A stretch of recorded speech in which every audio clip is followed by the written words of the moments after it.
اینٹیں پختہ ہو جائیں، اب انہیں جوڑنا ہے، سیمنٹ سبسٹنس چاہیے، وہ قرآن ہے، یہ جوڑے گا تم. چنانچہ یہی بات حضرت شیخ الہند مولانا محمود حسن دیوبندی اسیر مالٹا نے اپنی اسیری سے رہائی پانے کے بعد واپس جب آئے ہیں تو دیوبند میں علماء کے ایک بڑے اجتماع سے خطاب کر کے کہی.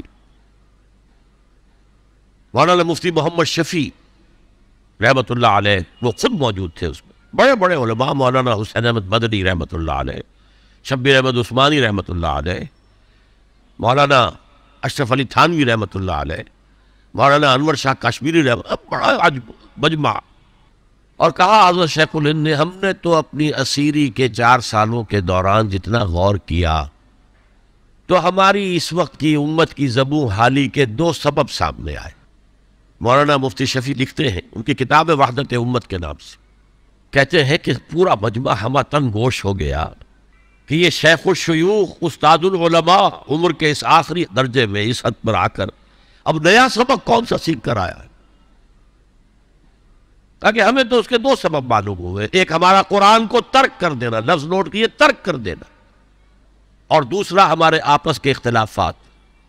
چنانچہ میں تو یہی فیصلہ کر کے آیا ہوں کہ اب زندگی جتنی باقی ہے 2 ہی کاموں میں لگاؤں گا. ایک تو یہ کہ ناظرہ قرآن پڑھنے کے مکتب گلی گلی کھل جائیں اور عوامی درس قرآن کے ذریعے قرآن کے پیغام اور قرآن کے حکمت سے لوگوں کو روشناس کرایا جائے. عوامی درس قرآن کا لفظ استعمال کر رہا ہے شیخ الہند، جنہیں میں 14ویں صدی کا مجدد اعظم سمجھتا ہوں. اور نمبر 2 یہ کہ آپس کے اختلافات کو ہوا نہ دی جائے. یہ واقعہ کوٹ کر کے مفتی محمد شفیع صاحب لکھتے ہیں کہ حضرت شیخ نے جو 2 باتیں کہیں اصل میں وہ ایک ہی ہے. ہمارے باہمی اختلافات بھی تو اسی وجہ سے ہیں کہ ہم نے قرآن کو ترک کر دیا ہے. بتائیے شیخ الہند نے کیسے ترک کیا قرآن؟ مولانا مدنی نے کیسے ترک کر دیا قرآن؟ کیا مطلب اس ترک کرنے کا؟ حال تو یہ ہے کہ مولانا مدنی رحمۃ اللہ علیہ، حالانکہ وہ تو گرفتار نہیں ہوئے تھے، وہ تو والنٹریلی اپنے شیخ کی خدمت کے لیے گئے ہیں ساتھ،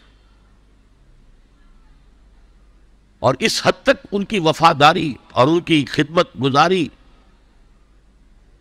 کہ رمضان کا مہینہ آیا تو حضرت شیخ الہند نے حسرت کے ساتھ کہا زندگی میں یہ پہلا رمضان ہوگا کہ تراویح میں قرآن نہیں سن سکیں گے.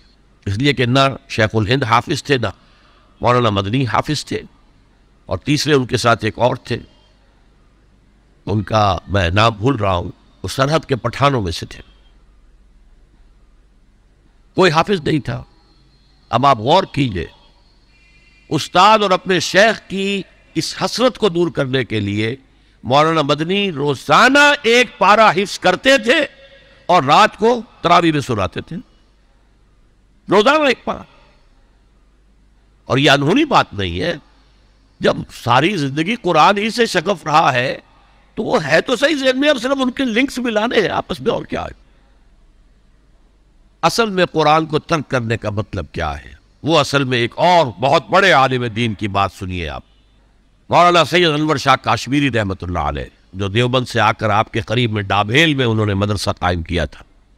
وہ ایک مرتبہ قادیان میں ایک جلسہ علماء کیا کرتے تھے ہر سال رد قادیانیت کے لیے. تو ایک سال اسی طرح وہاں علماء جمع تھے. اب جس نے یہ واقعہ بیان کیا ہے اس کا نام میرے ذہن میں اس وقت نہیں ہے، کہ میں صبح مولانا انور شاہ کشمیری رحمۃ اللہ علیہ کی خدمت میں حاضر ہوا تو دیکھا کہ غم کی تصویر بنے بیٹھے ہیں، بہت اداس، غمگین. میں نے پوچھا حضرت کیا معاملہ ہے، کوئی خاص سبب ہے؟ فرمایا بھائی کیا سبب ہے، یہ سوچ رہا ہوں کہ اپنی زندگی عمر ضائع کروں. انہوں نے کہا حضرت آپ نے زندگی ضائع کر دی، عمر ضائع کر دی؟ آپ نے علم، بیہقی وقت کہلاتے ہیں انور شاہ کشمیری، جیسے امام بیہقی تھے، محدث اور فقیہ دونوں اعتبارات سے بلند. تو آپ نے پڑھنے پڑھانے میں، سیکھنے سکھانے میں ساری عمر گزار دی، تو آپ کی زندگی ضائع کیسے؟ کہنے لگے ہم نے سارا زور اسی پر رکھا کہ ثابت کر دیں کہ شافعی کی رائے صحیح نہیں ہے، ہماری رائے صحیح ہے. اسی کے لیے دلائل، اسی کے لیے بحثیں، اسی کے لیے لمبی چوڑی جو ہے ہمارے ہاں نشستیں منعقد ہوئیں مدارس کے اندر. حالانکہ اللہ کے ہاں یہ ہم سے سوال نہیں ہوگا. گمراہیاں طرح طرح کی پھیل رہی ہیں، ہم ان بحثوں میں لگے ہوئے. حالانکہ زیادہ سے زیادہ یہ کہا جا سکتا ہے کہ قول اصحابنا ثواب محتمل الخطا، اور جو قول دوسروں کا ہے وہ خطا ہے محتمل الثواب. زیادہ سے زیادہ یہ کہہ سکتے ہیں ہم کہ ہمارے جو اسلاف ہیں، ہمارے جو اساتذہ ہیں، ان کا قول صحیح ہے، اگرچہ اس کے خطا ہونے کا بھی امکان ہے. ہم یہ نہیں کہہ سکتے کہ اس کے غلط ہونے کا کوئی امکان ہی نہیں، معصوم تو وہ نہیں تھے. اور قولہم، ان کا جو ہمارے سامنے ہے مد مقابل ہے، اور وہ شافعی ہے. اصل تو جو ٹکراؤ تھا وہ فقہ حنفی اور فقہ شافعی کے مابین.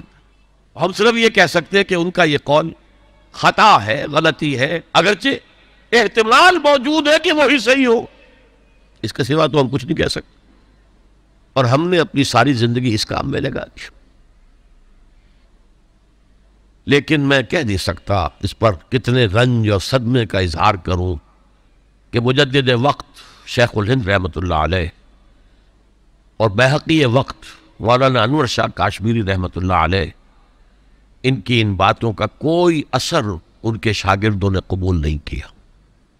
وہی روش ہے، وہی فقہی بحثیں ہیں.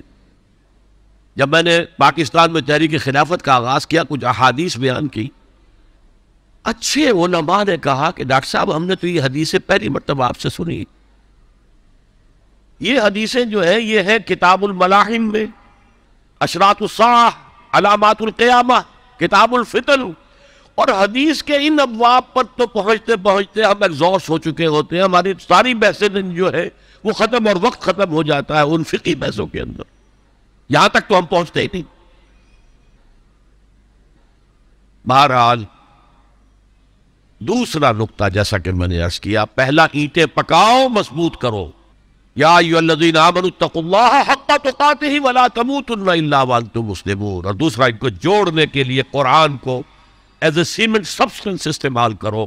واعتصموا بحبل اللہ جميعا ولا تفرقوا واذکروا نعمت اللہ علیکم اذ کنتم اعداء فالف بین قلوبکم فاصبحتم بنعمتہ اخوانا وکنتم علی شفا حفرۃ من النار. تم تو تباہی آگ کے گڑھے کے کنارے تک پہنچ گئے تھے، گرا چاہتے تھے. فانقذکم منہا، تو اللہ نے اسے تمہیں نکالا ہے. کذالک یبین اللہ لکم آیاتہ لعلکم تہتدون. اسی طرح اللہ تعالیٰ تمہارے لیے اپنی آیات کی تبیین کر رہا ہے، وضاحت کر رہا ہے، تاکہ تم ہدایت حاصل کر سکتے.